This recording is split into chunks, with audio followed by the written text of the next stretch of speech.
Hey guys, Josh here, and today we're looking at the Xming projector called the Episode 1. It's a tiny projector, but it packs a ton of awesome features along with giving excellent picture quality, so let me tell you more about it. Basically, all you see is what you get. This thing is super small. I mean, my hand can go right over this projector, as you can see. It runs pretty quietly as well. There is a built-in fan and heat sink, and it's going to produce about 40 decibels, so it is whisper quiet. It also has Dolby audio built-in speakers. We're going to test that in just a moment. And it has a nice sensor in the front which gauges focus. So when you turn on this projector, you can enable that beautiful autofocus, and it will focus on basically any distance that you put this projector. So it can support up to 120 inches of screen real estate all the way down to 40 inches. This is an LCD projector, and because of its size, it isn't going to be the brightest projector, but in a very dim lit room, you can get some awesome performance out of this thing. On the back of the projector, we will have a nice little light up Xming logo. We also have an HDMI port, a USB-A port, along with an audio out port, and of course the power jack port. Now, using my AmpAce power bank, I'm able to pull about 58 watts in order to keep this projector up and running. So give or take, about that running power is what's gonna keep this projector on. So if you're living in an RV or a Sprinter van and every watt matters, just note that this thing takes about 58 watts. Now, a lot of projectors struggle to get the Netflix licensing, and I'll tell you that the Xming Episode 1 does support Netflix. It runs off of Google TV, and there are no licensing issues. Now, to set this projector up, it takes about 5 minutes. Obviously, you do need a Google TV account. Just set the projector in the middle of your room. You can turn it on, and you can start gauging how much screen real estate you need. I go into the projector settings and set the keystone correction manually. The keystone is basically allowing you to position the projector in any part of the room. It doesn't matter if it's in the center or if it's off to the side. The keystone helps de-warp the image, and it allows you to reposition the size of the screen.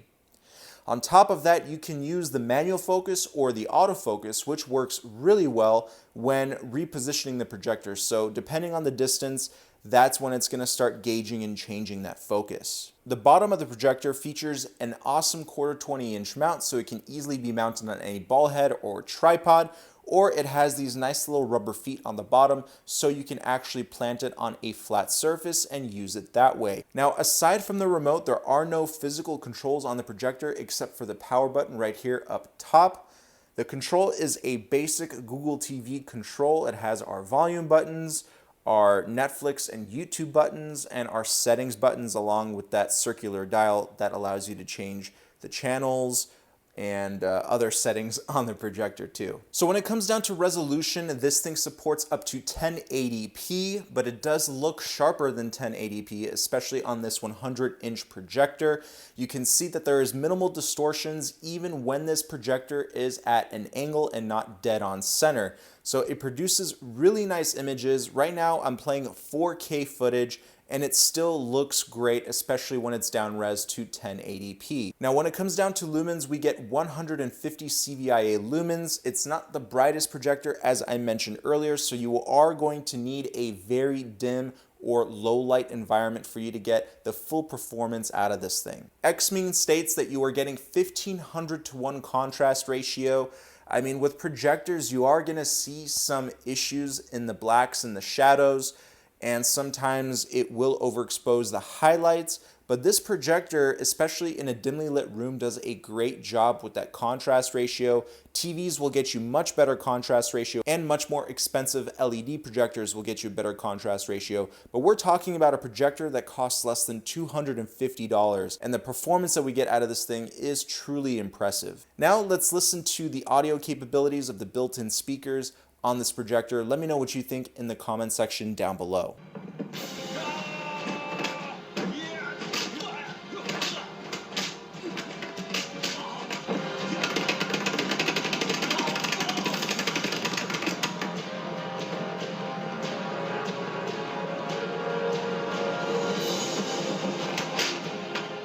So that's at about half and full blast out of these speakers. They sound okay. You're not going to get the best performance out of these things, but again, look at the size of this projector. It is still impressive for what it can do. Obviously, I would rather use external speakers by using that auxiliary port on the back of the projector. But overall, the Episode 1 does an excellent job, especially at its price point. Some highlights, again, it is small, tiny, quiet, portable, but it isn't the brightest projector, doesn't have the best built-in speakers, but we're also looking at a projector that's less than $250, and for that alone makes this thing really worth it. So if you're interested in the Episode 1 by Xming, check out the link down below in the description box, and I'll see you in another video. Peace.